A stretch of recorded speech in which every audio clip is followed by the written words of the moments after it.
Hey everyone, this is Zeke Rinku here, along with Elaine Chapman and Andrew Marlin, and we're doing our presentation on Home Depot's failure in China. Home Depot is a publicly held corporation based out of the United States. They are a home improvement and construction retailer. They're the largest in that space. Lowe's comes in second. Home Depot does have an international base in Canada and Mexico and a little bit in England, and they did for a while in China, as you'll see. Home Depot first entered into China in 2006 after buying the HomeWay, which is sort of a counterpart to Home Depot that just existed in China. The purchase agreement gave them 12 stores in 6 cities. 6 years later, every store was closed. This is Home Depot's stock price over the past 10 years as compared to the Consumer Discretionary Index and the S&P 500. Over here in 2005, they're all about even. In 2006, this is where Home Depot entered into China. All three trackers go down into the recession of '08, but the S&P 500 and Consumer Discretionary Index start to bounce back, especially in 11, where Home Depot is lagging by a good margin. In 2012, they sell off their stores, and then over the past couple of years, they finished ahead of the S&P 500 as well as the Consumer Discretionary. So why did Home Depot fail in China? China is not a do-it-yourself culture, it's a do-it-for-me culture. Home ownership in the past 15 years has grown from 0% to 70%. They are very new to home improvement projects.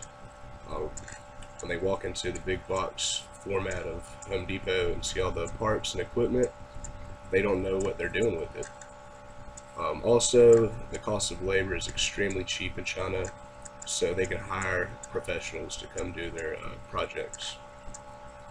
In addition, comparing Home Depot to IKEA, IKEA is a much smaller, more novice-friendly type of atmosphere compared to Home Depot. They show you the finished product, they show you how to finish the product, they have helpful staff, and they give off a Western vibe, which the Chinese consumers really value.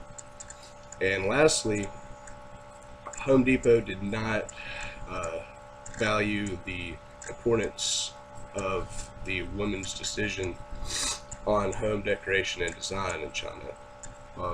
In China, women really do not have that much power or responsibility, but the home is the one thing that they do control. The wife makes most of the decisions on where to live, how to design the home, and what goes in the home. And so going back, as I said earlier, home ownership is still kind of a new thing in China. But if a woman walks into a Home Depot and sees all these aisles of equipment and parts, they're not going to know what to do with it. They're just going to walk out and they're going to go to IKEA, where it's a lot more friendly and they can see what they want and how to do it. So Home Depot just did not understand Chinese culture, and I think this is why they ultimately failed.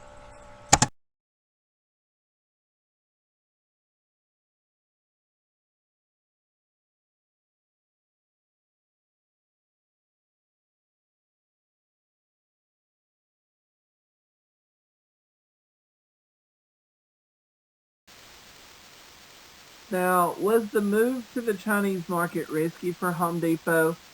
It probably was, based off of the fact that they wasn't able to research as much as they should have. Now, that's not to say that they probably couldn't have sent some people over there and did paper surveys, but they really wasn't able to incorporate social media to make that ultimate decision. So, if it was you and you had to make this decision, would you have tried to have entered China with knowing that you didn't, or that you may not have had enough information to go on if that was going to be a good idea or not? Now that we've looked at why the Home Depot failed in China and what they could have done in using social media to be more successful, let's look to see if it's a possibility for Home Depot to re-enter the Chinese market at a later date. I believe it is, but it's important that Home Depot refocuses its strategy if they're to re-enter the Chinese market. As the director of EP China Consulting Group states, it's a lack of understanding of the legal and cultural environment that leads to most failures. Home Depot's main problem was not that it had bad products. Home Depot unfortunately did not focus on the needs of the Chinese consumer. It's important that they do focus on those customers' needs. First, who are Home Depot's customers?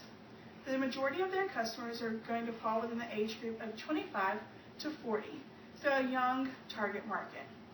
And what are their wants and needs? As we've seen earlier, China is not a DIY culture like the revolution that's hit here in the US most recently. However, China is more of a do-it-for-me culture.